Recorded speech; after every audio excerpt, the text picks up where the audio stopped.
Hello guys, Tor Birmingham here. I'm back on a matchday review. What a disgrace. Cardiff won, Birmingham City nil. What an absolute disgrace. Oh my god. I don't care what anyone says. You get these fans be like, right, we've got to be positive. It's a new season, a new manager and 5 new players. We have to be positive. I'm fed up of being positive. We've been being positive for 5 years now. Like, what's the point of being positive anymore? What is the point? I don't even think it is Eustace's fault. As I said with Bowyer, it's the players. It's not the manager. It's the players. Them players are absolutely atrocious. They give up in the first half. They come back out in the second half a bit better. Still not good enough. 0 shots on target. Zero shots on target. I don't know how it wasn't a 5-0. We got absolutely hammered. It should have been 5-0, 4-0, not 1-0. Very lucky indeed to keep the score down. Ruddy making some good saves in that game. My man of the match is Ruddy. It's hilarious how our goalkeeper, even though we conceded, our goalkeeper is the best player on the pitch. We conceded and lost, and our goalkeeper's still man of the match for me. Oh my god! So, yeah, in the first half we conceded. Of course, it's absolutely shocking defending. We got overrun in the midfield. Shocking defending. What's the point of Colin even being there? Might as well have had 10 players on the pitch.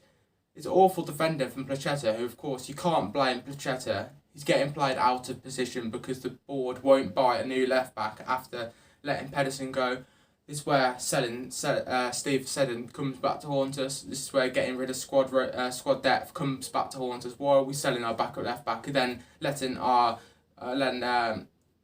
first choice left back go, which of course he didn't want to renew a contract, so we had to. But then it's where we come into this bit now, isn't it? Not signing a new left back. Why haven't we signed a left back for? Placheta can't defend to save his life. He can't play in that role. He's a left winger, not a left wing back. He can't play in that role. And then it's awful defending at Colin at the back post. He's just stood there like a statue. Like, what is Colin doing? Oh, you'd have to see this defending from Colin to believe it. It's absolutely atrocious. He's supposed to be an experienced defender. I've seen more experience in a 15-year-old in the youth academy. I've seen more experience. It's so basic as well, isn't it? It's so basic. Defending the back stick, it's so basic. And he just stands there and it's an easy tap-in for the Cardiff attacker there. I can't remember his name. He did come off later on in the game. But yeah, the only stonewall chance we had in the game is a Hogan chance. He gets played through by a beautiful Deeney ball. And then Hogan just hesitates for about 3 seconds. A clinical striker would put that way, but of course, there's nothing clinical about our strike force at Birmingham City. So he just decides, he's thinking to himself, do I want to score? What do I do here?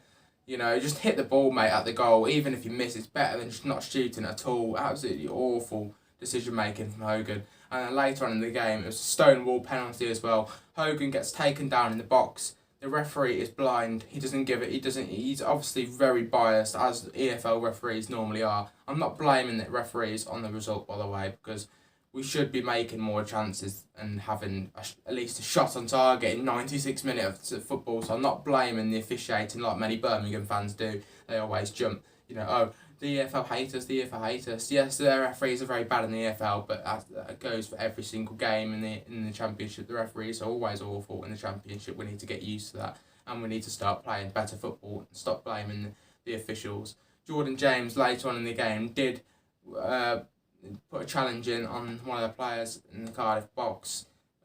Very lucky not to get given a penalty for that, considering the awful refereeing. Also, the Sky Sports commentator is an absolute idiot. I don't even think the Jordan James chance yet. It wasn't a penalty. Jordan James foul. Sorry, I don't think that was even a foul. It was just a tap in the back. Not enough for a penalty, in my opinion. Definitely not enough for a penalty. But yeah, Lecco comes on. We made a couple of substitutions. Elfie Chang, who I think could be a good player, but he's playing him in that role. I don't think he does very well at the defensive midfield role, along with Jordan James next to him. They're more attacking midfielders, aren't they? So yeah, Chang Williams came on. I think he had a decent game, much better than any of our other players. At least the youth show passion. At least they actually care about the team. Mark Roberts, absolutely, he's a weak link in this defence. We've got Trusty, who had a bad game today, but who didn't Trusty and Sanderson, and you've got Mark Roberts, the snail. I'd rather have Harley Dean at centre back than him, and that's saying something. How he still has his place in the squad is beyond me. But yeah, what was I saying? Yeah, the substitutions that were made. Williams came on. I can't remember the other youngster that came on. I think he's number 48. Correct me. No, that's Williams. Williams number 48, isn't he? Another youngster did come on. I think it was Hull. Yeah, Hull came on. Didn't really do much. Of course, he is a youngster coming back from injury. I think Hull is actually coming back from injury. Yeah, so he did get some game time in today. Jonathan Lecco came on as well. In the dying moments, along with Lucas Djukovic, who Djukovic did actually manage to get a couple of touches in the game, headed it on to Scott Hogan, who unfortunately couldn't convert. It was a bit of a hard chance. The ball kind of didn't bounce his way. But yeah, when Lecco came on, I think he's good at dribbling, he's good at skills, but when it comes to shooting, he doesn't have the shooting skills at all. I don't know why Birmingham still have him at the club. Honestly, he needs getting rid of along with the other Deadwood at the club. But I thought he was very greedy to go for the shot in the last minute of the game. He should have passed it. He did have options in the box. He does all the hard work, the dribbling, and then he goes for an awful shot, which I'm not actually saying this, I know football, yeah. I know I'm not obviously a professional, but I'm actually saying I could have hit the ball better than Lecco did. At least I would have got some power behind it. He just taps it. Like, come on, mate. You're trying to score from like the edge of the box. Put some power on it. I don't know what's happening at this club. It's an absolute shambles. Maxi Lopez and Paul Richardson, please save us. We need new players at this club. I'm not saying it. People are saying some people are saying Eustace out already. The positives from this game. We did show some fight in the second half. That's the positives we could take out of this game. Williams did have a good game. Really was good today. Deeney played some good balls. Made himself known up front. But I don't know why people are saying Eustace out already. Eustace needs the right players. You can't do well in the Championship on pennies and Deadwood and free agents like we are and youth players. Like I really do think we're just clinging on to hope that our youth will turn out like Jude Bellingham, which they just won't. But not every single player will obviously be as good as Jude Bellingham. But yeah, Chang did play well. He did alright. Hall didn't really do much because of course didn't have much time. But yeah, that'll wrap this up. Cardiff 1, Birmingham City 0. A loss away to Cardiff as predicted. So yeah, make sure to subscribe, like, comment. Said that the wrong way around, but I'll see you in the next one. Keep on.